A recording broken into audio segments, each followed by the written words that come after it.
సింగరేణి కార్మికుడు యావరేజ్గా దాదాపుగా ఒక 6 టన్నుల బొగ్గును ఉత్పత్తి చేస్తాడు ప్రతిరోజు.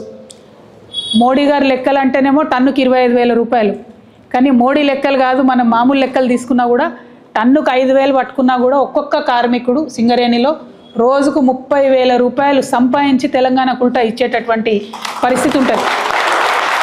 అంటే సింగరేణి కార్మికుడి చెమటతో తడిచినటువంటి ఆ బొగ్గుకు అంత విలువ ఉన్నది. కానీ సింగరేణి కార్మికులకు మనం ఇచ్చేది చాలా తక్కువనే ఉంటుంది. ఇక మోడీ గారు ఏం చేసిండ్రు, ఇచ్చేటటువంటి జీతం మీద ఇన్కమ్ ట్యాక్స్ 10-15 ఏళ్ళ నుంచి అడుగుతున్నాం ఇన్కమ్ ట్యాక్స్ రద్దు చేయాలని.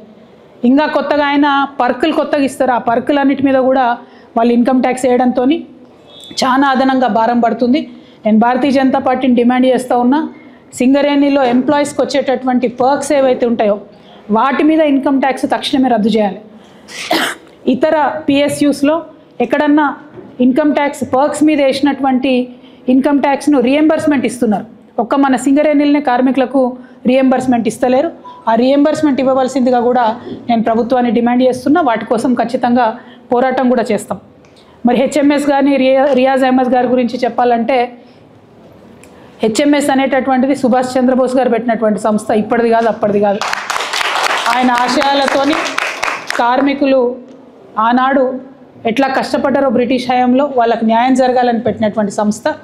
మన రాష్ట్రంలో హెచ్ఎంఎస్ ఏ పార్టీతో కూడా అఫిలియేషన్లో లేదు, చాలా ఇండిపెండెంట్గా ఉన్నటువంటి సంస్థ. అట్లనే రియాజ్ అహ్మద్ అన్న నేను పుట్టక ముందు నుంచి కూడా కార్మిక ఉద్యమాలలో ఉన్నటువంటి వ్యక్తి. ఆయనకు అంత అనుభవం ఉంది. సెంట్రల్ వేజ్ బోర్డు మెంబర్గా ఉంటూ అనేక అంశాలలో కొట్లాడి మన సింగరేణి కార్మికులకైతే న్యాయం చేసినటువంటి వ్యక్తి.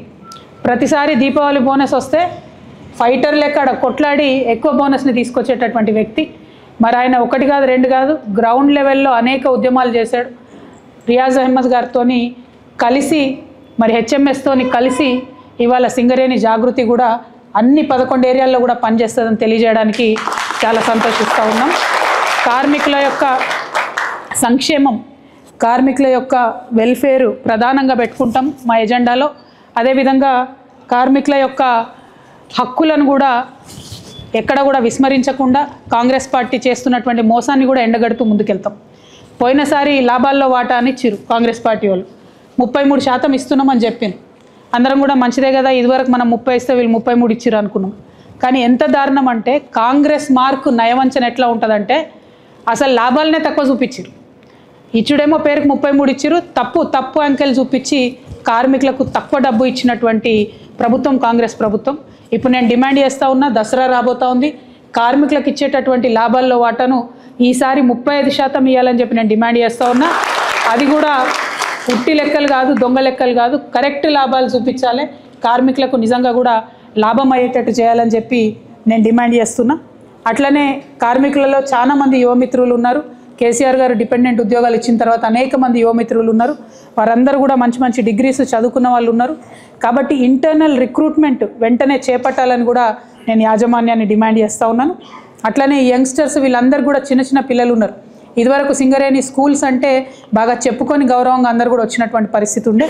మరి సెంట్రల్ స్కూల్స్ పెట్టాలి ప్రతి ఏరియాలో అని కూడా ఈ సందర్భంగా నేను డిమాండ్ చేస్తున్నాను. అట్లనే కేసీఆర్ గారు ఉన్నప్పుడు మారుపేర్లు, ఆ మారుపేర్ల విషయంలో లిబరల్గా ఒక నోట్ రాసి ఇచ్చినాం. ఏమని, మీరు చూసి చూడనట్టు పోండి, కార్మికులను ఇబ్బంది పెట్టొద్దు, విజిలెన్స్ ఎంక్వైరీ పేర్లతోని ఉద్యోగాలు తీయొద్దు, వాళ్ళని ఇరిటేట్ చేయొద్దని చెప్తే కేసీఆర్ గారు ముఖ్యమంత్రిగా ఉన్నప్పుడు ఒక్క కార్మికుని కూడా ఇబ్బంది పెట్టలేదు. కానీ కాంగ్రెస్ ప్రభుత్వం వచ్చినాక ఈ అలయాస్ పేర్ల వంకతోని, మారు పేర్ల వంకతోని నా దృష్టిలో వచ్చిన 4-5 కార్మికులను ఇప్పటికే డిస్మిస్ చేసిండ్రు. మేము డిమాండ్ చేస్తూ ఉన్నాం సీఎండీ గారిని, వారికి వెంటనే ఉద్యోగం ఇవ్వండి.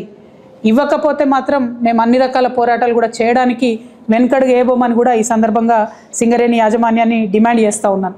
ఇంకొక మాట, మొన్న మెడికల్ బోర్డు ఇష్యూ, ఇదైతే సింగరేణి చరిత్రలో ఎన్నడూ జరగలే. 54 మంది అప్లికేషన్లు పెట్టుకున్నారు. మాకు 2 ఏళ్ళ రిటైర్మెంట్ ఉంది, మేము అన్ఫిట్ చేయండి మమ్మల్ని, మా పిల్లలకు ఉద్యోగాలు ఇస్తామని చెప్పి పెట్టుకున్నారు. పెట్టుకుంటే అందులో కేవలం 5 మందికి ఇచ్చి 1 సంవత్సర కాలము 54 మందిని సిక్ లిస్ట్లో వచ్చింది. సిక్ లిస్ట్లో ఉంచితే ఏమవుతుంది, సంవత్సరం పాటు వాళ్ళకి జీతం రాలేదు. 1 ఇయర్ తర్వాత ఏం చెప్తారు, కేవలం 5గురిని అన్ఫిట్ చేసి మిగతా వాళ్ళందరూ మళ్ళీ యాస్టీస్ ఉద్యోగం చేసుకోండి అని చెప్పారు. ఎట్లా సాధ్యమవుతుంది, కుదిరే పనేనా అది?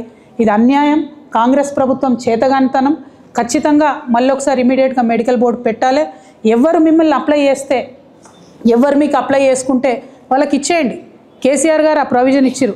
నేను నా కొడుక్కో బిడ్డకో ఇంకా లిబరల్గా అల్లుడికో చుట్టాలకో బంధువుకో ఏముంది, మా కార్యకర్తలే మా తెలంగాణ బిడ్డలే సింగరేణి వాళ్ళంటే వాళ్ళు ఒకవేళ వాళ్ళు అమ్ముకోవాలి ఉద్యోగం అనుకుంటే కూడా ఆ ప్రొవిజన్ కూడా ఇవ్వండి అని అన్అఫీషియల్గా కేసీఆర్ గారు నా ముందే అధికారులకు చెప్పినటువంటి మాట. ఎందుకంటే సింగరేణి బిడ్డలంటే వాళ్ళని కడుపులో పెట్టుకొని చూసుకోవాలని చెప్పిండు.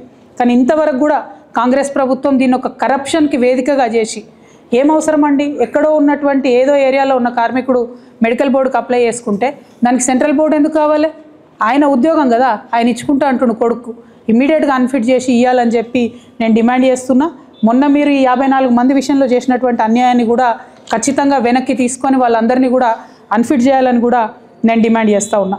ఇక మనందరికీ చాలా సంవత్సరాల నుంచి ఉన్నటువంటి ఒక ఆలోచన, సింగరేణిలో జీవితకాలం పనిచేసినటువంటి వాళ్లకు సొంత ఇల్లు కళ అనేటటువంటిది నెరవేరే ఆస్కారం లేదని అనుకున్నాం. తెలంగాణ